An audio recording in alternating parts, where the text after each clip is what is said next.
el doctor Carlos Pineda, nos honra hoy con su presencia. Prolífico escritor, exparlamentario, hizo una obra monumental, logró comunicar, logró pavimentar la carretera a Bogotá, Chiquinquirá. Y recibió al presidente Misael Pastrana con una caravana de 5.000 vehículos. Así fue. Y ahí arrancó su campaña. Sí, señor. La campaña de política. Exacto. Porque la campaña de escritor la arranqué más tarde. Sus vuelos extraterrestres, ¿cómo los descifra? ¿Cómo llegó a conocer o a escribir sobre el mundo extraterrestre? Porque si uno estudia un poco, analiza más ampliamente en dónde estamos situados, en qué galaxia estamos situados, en la nuestra, que tiene 200.000 millones de soles, y cada sol con un planeta, pues estamos rodeados de exoplanetas, de planetas fuera de este terruño y de este puntico azul, como decía Carl Sagan. Y después de que dejé de trabajar en la política y en los negocios, y como no jugaba ni tejo, escasamente ping-pong, ni billar, y el tenis ya me estaba abandonando, dije voy a sentarme a escribir. Y me senté a escribir. Yo, caramba, cuando me di cuenta había escrito 6.000 páginas y las puse a que en Nueva York las leyera un grupo de esos editoriales famosos de allá. Las leyeron, pasaron 6 meses y dije, no les gustó nada y debieron de quemar ya. A los 6 meses me llamaron y me dijeron, los 5 editores dijeron que su obra merecía la pena que la editáramos aquí en Nueva York, y así lo hicieron. Y los 6 libros están en la editorial, que se la vendió a Amazon, y Amazon los tiene a la venta en papel y en el Kindle, en el sistema cibernético. Hablemos de platillos voladores y hablemos de los ovnis. Los ovnis son los objetos voladores no identificados que desde 1953 le pusieron ese nombre y se lo puso el ejército de los Estados Unidos, porque en 1944 un piloto privado que era vendedor de seguros contra incendio volaba por allá por el oeste de los Estados Unidos y de pronto vio unas naves, podrían haber sido pájaros. Él se bajó de ahí, lo entrevistó un periodista y le dijo, ¿y por qué está tan ansioso, tan excitado? Le dijo, porque acabo de ver unos similares a unos platos o platillos de la cocina que parecía que fueran moviéndose por los cielos. El periodista lo interpretó mal y escribió en su artículo que había visto el señor Kenneth Arnold unos platillos voladores. Desde ahí se insertó en la tradicional creencia mundana de que existen platillos voladores. Que existen, como les decía antes. Tienen que existir porque en una galaxia tan grande como esta, y habiendo miles de millones de galaxias, sería increíble que no hubiera sino una sola humanidad, como dice el Papa Juan XXIII. Es que yo no entiendo cómo el Dios que yo adoro podía haber creado únicamente la Tierra. Pero otros grandes pensadores y científicos como Stephen Hawking o el astrónomo Carl Sagan, etcétera, creen perfectamente en la existencia de los ovnis. Lo que pasa es que con los ovnis los hay de 2 clases. Los ovnis que pueden ser de origen extraterrestre y los ovnis que son de origen terrestre. Los ovnis de origen terrestre se originaron en la Alemania de 1928, cuando una muchacha muy bonita de pelo largo, en esa época no se usaba, blanca, alta, rubia, de ojos azules, y era profesora de ballet. De las que le gustan al doctor Lucena. Exactamente las que le gustan a ese. Eso es preocupante porque nos toca lidiarnos ahí. Y entonces la señora se llamaba María Orsic y llegó a Berlín y allá llegó a una de las grandes organizaciones privadas esotéricas, se llamaba Thule. Y la gente se dio cuenta de que era una señora con ciertas características y ciertos poderes, como de medium, que podía interpretar lo que en otras partes del más allá le podían decir o de otros planetas. Y también fue así que crearon otra sociedad de ese mismo tipo secreta, que la llamaron Brill, a la cual pertenecieron los grandes jefes, empezando por Hitler, del nazismo. Ella, en una sesión de trance, les dictó cómo eran las instrucciones de los extraterrestres para que se hiciera un platillo volador, una nave antigravitacional que pudiera volar a 27.000 kilómetros. Hicieron 5 de ellas. Cuando ella dictó eso, a los del grupo Brill no lo entendían porque ella lo dictaba en sumerio, y la Sumeria era donde llegaron los Anunnakis, los que del cielo bajaron, y entre una hembra Anunnaki y un homínido que existía neandertal en esa época, nos convirtieron en Homo sapiens. Entonces ese es sumerio, que hubo un astrohúngaro arqueólogo que descifró esas tablillas, descubrieron que allá fue donde se fundó la raza humana, tal como la conocemos actualmente, que después se hayan ido para el norte, se volvieron los arios, otros para el sur, los africanos, para el oriente, y por eso estamos las 5 razas humanas que tenemos. Pero, bueno, siga. No, yo sigo aquí, bueno, ya terminó de... No, pero hablando de razas, existen en otros planetas seres extraterrestres.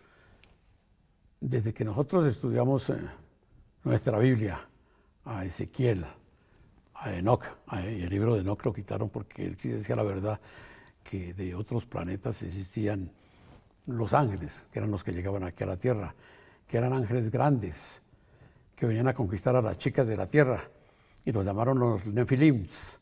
Eso entonces el Vaticano lo erradicó. El carro de Ezequiel era una nave extraterrestre que echaba fuego, esa sí la dejaron, y hay muchos libros sobre ello. Moisés, hasta Jesús fue un extraterrestre. Hay un libro que escribió un autor muy seguido en España que se llama Parcerisa. Parcerisa escribió un libro que se llama Cristo vino de Sirio, del planeta Sirio.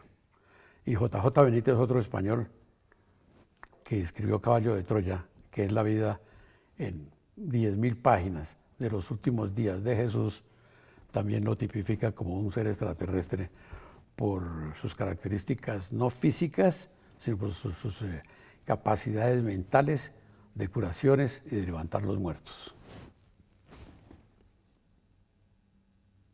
Su inclinación por estudiar estos fenómenos, ¿a qué se debe? Se debe a que cuando tenía unos 12 años, yo nací en una ciudad milagrosa de Colombia, Chiquinquirá, donde está la reina, que es la reina de Colombia. En esa época era una población pequeña, limpia, bonita, de poca gente. Y en un sábado a la 1 de la tarde levanté los ojos al cielo y me quedé estático durante unos 10 minutos porque lo que vi jamás lo había visto. Era una luz sumamente brillante, diferente a la luz del sol. Esta era una luz de color plateada, brillante.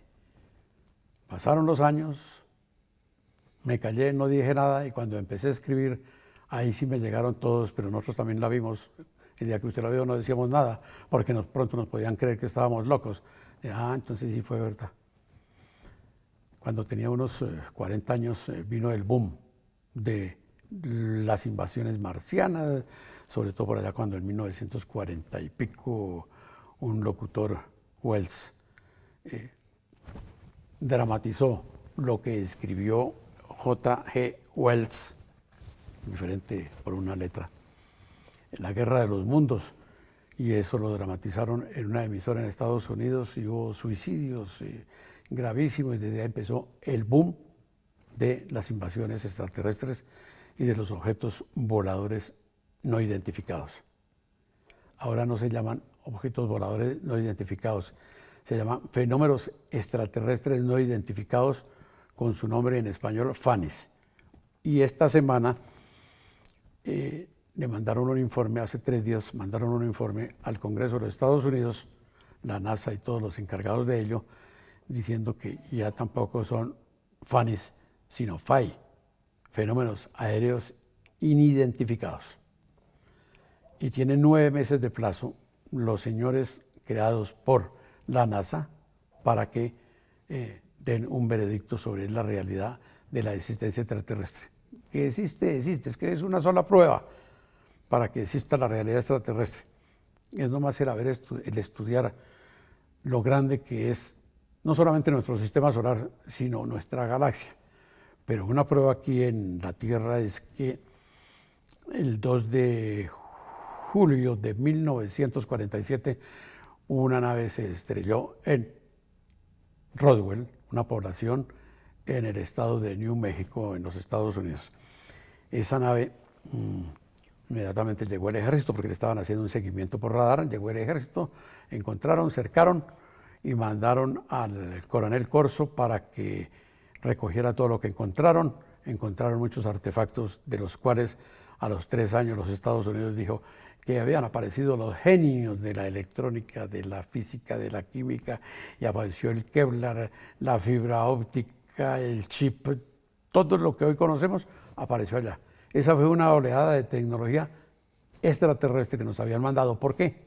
Porque en 1954 ya habían venido aquí a la Tierra una misión del planeta Zeta Reticuli, reticulianos, y visitaron al presidente Eisenhower con su vicepresidente Nixon. Lo visitaron e hicieron un trato. Usted nos permite ciertos elementos materiales de la Tierra y puede mandar a 12 científicos terrestres, y nosotros le mandamos unos de allá, y nosotros los reticulianos le mandamos tecnología extraterrestre.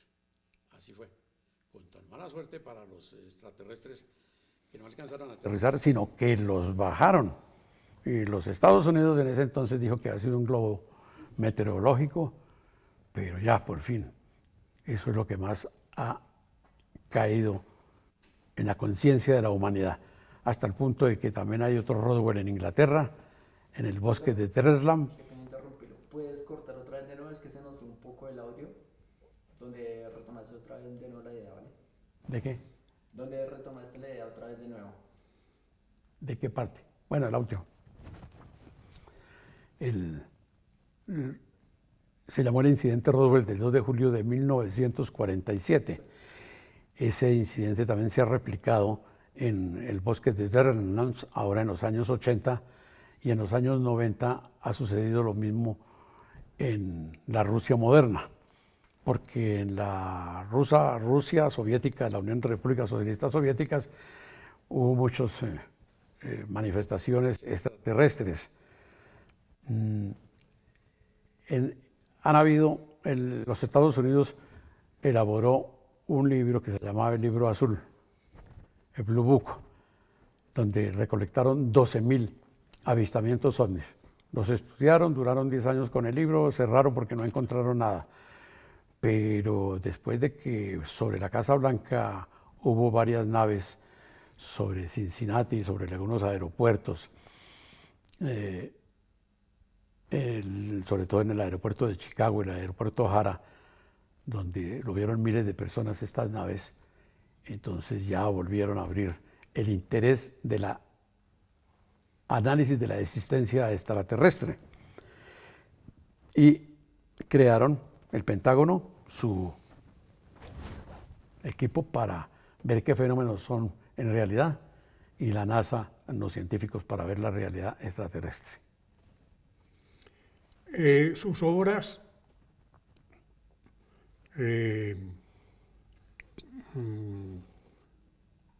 ¿cómo las tiene divididas? El primer son 6 tomos. Sí. Cada tomo tiene 500 páginas y un poco más, en unos formatos normales. De pronto no son el pocketbook, pero sí es el libro para tenerlo en su casa y leerlo. El primer libro se llama Extraterrestres entre nosotros, que los hay, siempre los ha habido, siempre se quedaron acá. Y si no los hay, los traen, porque la mezcla del ADN extraterrestre, sobre todo de Zeta Reticuli y de los Anunnakis, con el ADN ha formado gente muy capaz que en esta humanidad los llamamos genios.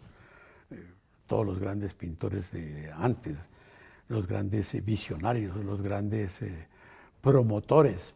En el siglo pasado pues aparecía Einstein, el indio que escribía en el piso de la iglesia con tiza porque no tenía plata para comprar ni papel ni lápiz, y ha sido el más grande matemático, Stephen Hawking, Steve Jobs, Tesla. Pero se les va a hacer raro de alguien que les voy a contar. Es de un venezolano de La Guaira que en los años 40 en los años 58, 60, cuando se creó la NASA, entró a trabajar a la NASA. El señor había estudiado en Francia, estudió astronomía, astrofísica, y fue quien planeó el viaje del Apolo 11 para que llegara el señor Collins, Aldrin y Armstrong a la Luna. Pero al señor, como era suramericano, no lo volvieron ni a mirar, lo hicieron a un lado. Eso le sucedió lo mismo al señor que se inventó la televisión a color. ¿Quién fue? Un mexicano. Y el que se inventó las tijeras genéticas de cómo modificar el ADN humano, un español. Toda esa gente pasaron a tercer plano. Solamente aparecen los franceses, los americanos, y pare de contar, ya no existe nadie más en este siglo y en esta época, porque en el siglo pasado los rusos fueron algo serios y los alemanes también. Mire que quien se inventó los cohetes para que fueran a la Luna y para que la guerra de Alemania estuviera casi ganándose fue el señor Werner von Braun con todo su equipo de científicos, y el señor Korolyuk, Sergei Korolyuk, el ruso, era el Werner von Braun ruso. Y Werner von Braun y sus muchachos, por un acuerdo que se llamó Paperclip, lo sacaron de Alemania cuando iba a terminar la guerra y se lo llevaron a Estados Unidos. Y de allá empezó el poderío para la conquista del espacio de los Estados Unidos, porque lo tenía era Rusia.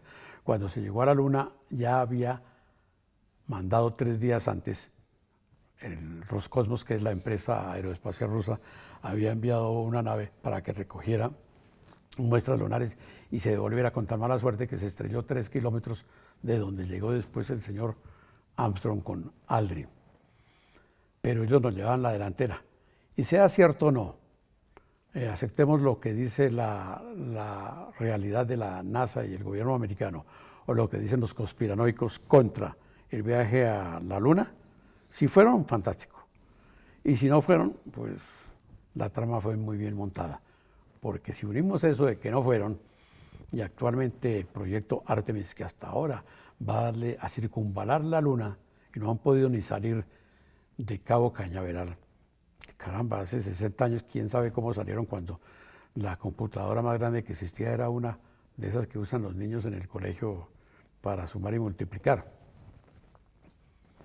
Actualmente dicen que a la Luna entonces se va a ir en el 2025. Puede que esta vez tienen planeado para el 14 de noviembre que el cohete Artemis salga, le dé la vuelta a la Luna, mire a ver si existe la Luna, cómo es la Luna, y regresen. Después mandarán otro y el tercero, y en el 2025 tratarán de ir a la Luna con una astronauta, porque lo que van a mandar ahora es con unos muñecos de felpa.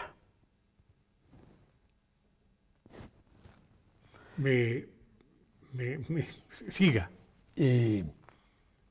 Entonces, esta demostración de la NASA y que no han podido ir y que van a mirar cómo está el medio ambiente en la Luna, a ver si pueden viajar en el 25, entonces eso significa que definitivamente quien hizo esa película que se la atribuyen a Stanley Kubrick en un plató de Hollywood, con sus grandes defectos, porque los hay, y sus grandes muestras de que fue una tramoya que hicieron.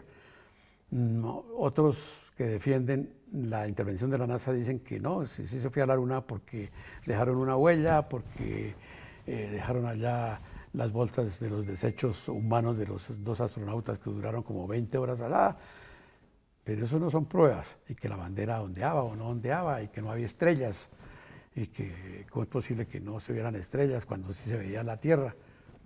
Entonces todo eso es una incógnita que no somos nosotros quienes tenemos que dilucidarla, sino los científicos o la realidad extraterrestre y la realidad de la exploración aeroespacial que se reinicia ahora, porque desde hace 60 años, 1969, no se iba a la Luna con 69, 70 y 72, que fue el último viaje, que dicen que fueron los últimos astronautas en el 72 en el Apolo 17.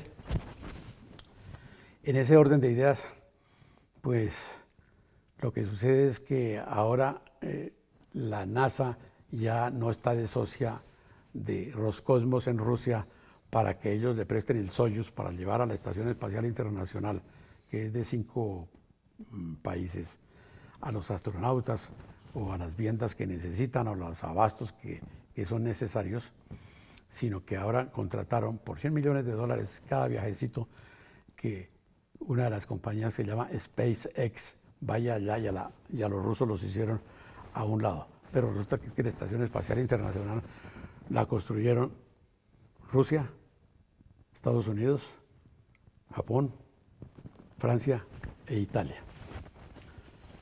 Pero lo que hacen estas nuevas compañías privadas no es tanto por la exploración científica de ver cómo era, sino a ver qué elementos materiales hay en la Luna para poderlos comercializar aquí en la Tierra o de pronto comercializarlos a otro planeta que se pueda ir. Esa es la intención que tienen estas empresas privadas.